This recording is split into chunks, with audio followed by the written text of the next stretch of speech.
Pemirsa, Jakarta Fair 2025 di Kemayoran, Jakarta telah berakhir. Di hari terakhirnya, Jakarta Fair menampilkan pesta kembang api dan pertunjukan barongsai.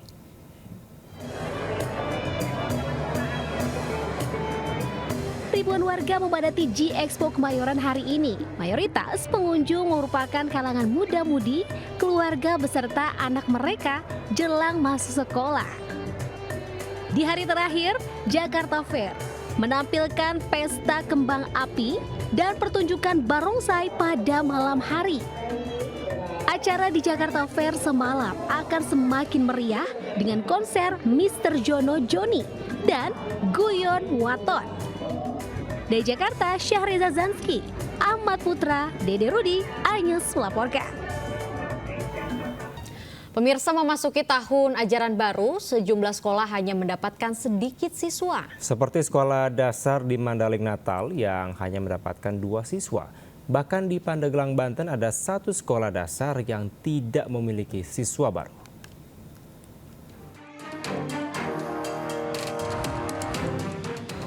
SD Negeri 077 Pajabugang Mandailing Natal, Sumatera Utara tahun ini hanya kebagian 2 siswa baru. Padahal masa tahun ajaran baru segera dimulai Senin pekan depan. Setiap tahun sekolah ini selalu kekurangan siswa baru akibat kurangnya fasilitas sekolah.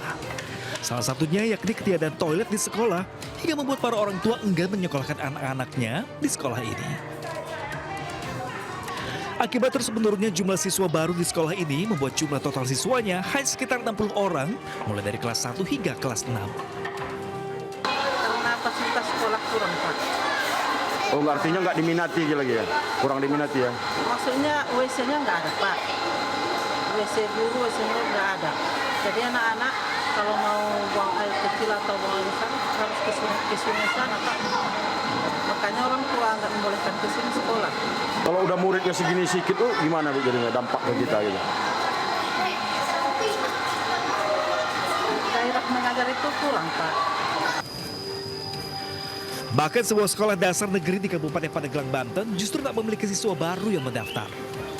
Akibatnya, suasana ruangan kelas 1 di Sekolah Dasar Negeri Karaton 5, Kabupaten Pandeglang, Banten kosong, tak ada satupun siswa baru. Bahkan dari kelas 2 hingga kelas 6 hanya diisi oleh sebanyak 36 orang siswa saja.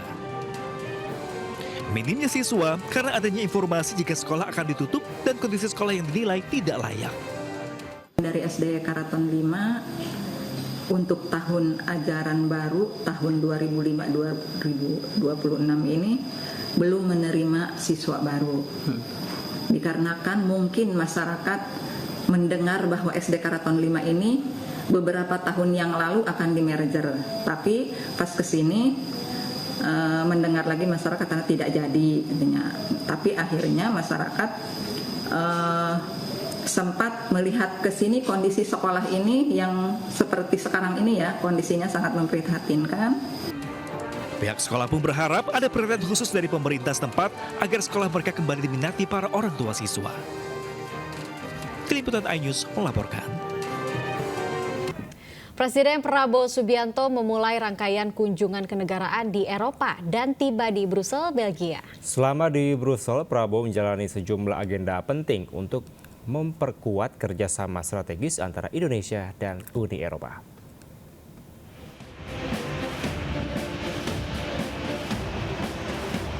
Presiden Prabowo Subianto tiba di Brussel, Belgia, Sabtu sore waktu setempat.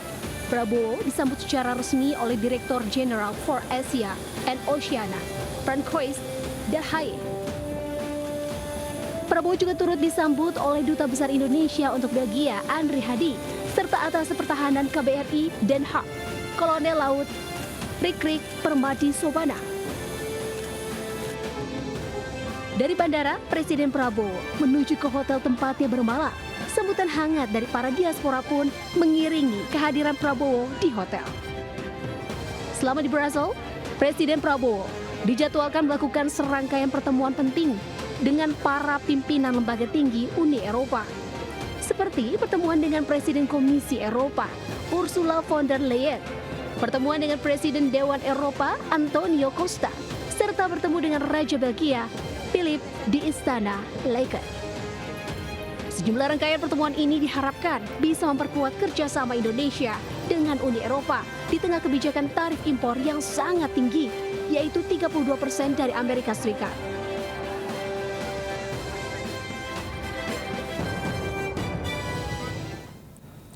Sebuah rangkaian KRL relasi Jakarta-Kota Bogor terkena lemparan batu hingga alami kerusakan di pintu dan jendela. Diketahui pelaku pelemparan adalah anak-anak yang sedang bermain di pinggir rel yang iseng melempar batu. Bagian pintu dan jendela kaca rangkaian komuter lain ini nyaris pecah usai dilempar batu saat melintas di jalur antara stasiun Cilebut dengan stasiun Bogor, Jawa Barat. Kereta ini adalah rangkaian terbaru buatan China Railway Rolling Stock Corporation yang baru saja beroperasi. Pelemparan batu terjadi Jumat sore saat kereta melintas. Tiba-tiba terdengar suara hantaman yang disusul retakan pada kaca pintu dan jendela. PT KAI Komuter pun berhasil menangkap pelaku pelemparan batu. Setelah mendapat laporan, petugas pengamanan kami langsung melakukan penelusuran dan terduga pelaku berhasil ditangkap, seorang anak laki-laki. Selanjutnya kami serahkan ke kantor polsek setempat untuk dilakukan proses lebih lanjut sesuai dengan aturan yang berlaku. Dua pelaku bocah berusia 8 dan 10 tahun tersebut adalah warga Kelurahan Cipogor, Bogor Tengah. Mereka ditemui oleh para petugas KAI yang menyisir di lokasi pelemparan. Dari pemeriksaan kepolisian, diketahui dua anak sedang bermain di pinggir rel dan iseng lempar batu ke arah kereta yang melintas. Telah dilakukan mediasi atau secara keluargaan di kantor Polsek Bogor Tengah, ya, dari kedua belah pihak, dari pihak PT KAI dan orang tua anak tersebut. Pak, mereka itu sedang apa sih, Pak? Jadi saat itu kedua orang anak itu sedang bermain lempar-lempar batu, kemudian pada saat kereta melintas, batu tersebut mengenai kaca kereta tersebut. Meski tak ada korban jiwa, namun rangkaian kereta buatan Cina itu tidak bisa dioperasikan selama 3 hari ke depan karena harus dilakukan perbaikan. KAI meminta kepada para orang tua untuk selalu mengawasi dan juga memberikan edukasi kepada anak-anak mereka agar tak lagi melakukan aksi pelemparan batu ke kereta api yang melintas. Dari Jakarta, Rani Sanjaya melaporkan. Ke informasi lainnya pemirsa, tim SAR gabungan telah menemukan dan memvisualisasikan bangkai KMP Tunu Pratama Jaya. Berdasarkan citra bawah air, kapal dalam kondisi terbalik di dasar laut perairan Selat Bali.